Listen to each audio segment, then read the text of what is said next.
Did you like him, Cimino? I loved him, of course. Yes, he was an extraordinary.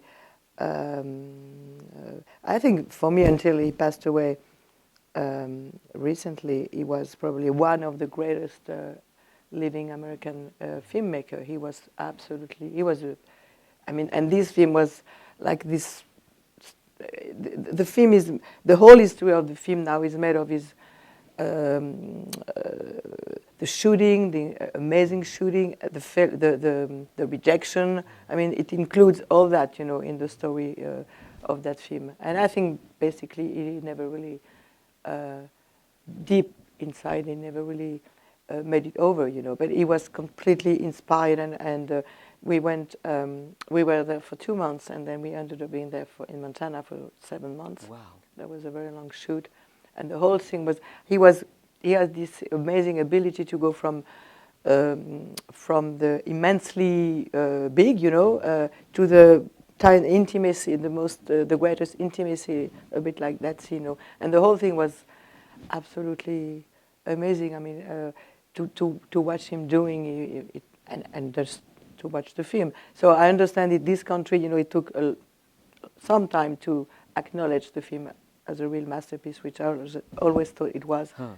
Even in Europe, actually, in France, when the movie was first released, I mean, it was not really that accepted, But I think now everybody reckons that it's a great, great film. When did you last see it?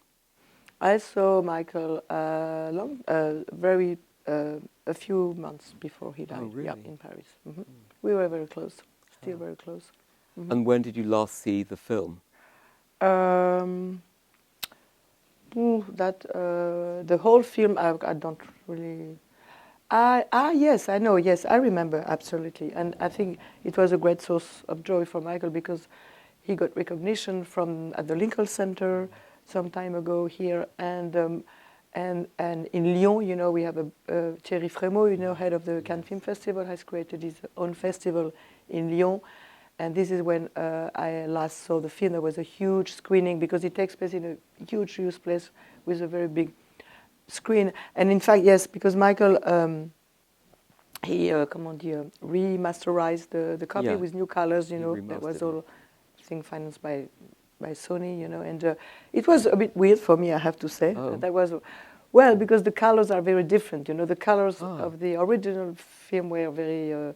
It was Vilmos Zsigmond, the great cameraman who passed away too recently. And Michael and Vilmos didn't get along so well. I mean, I don't know. It's after the movie, where I think Michael always thought that it was not the color he wanted from the very beginning. I thought it was wonderful, but it was a bit sepia-like, And then Michael was very happy with the new copy. When I first saw it, I was a bit.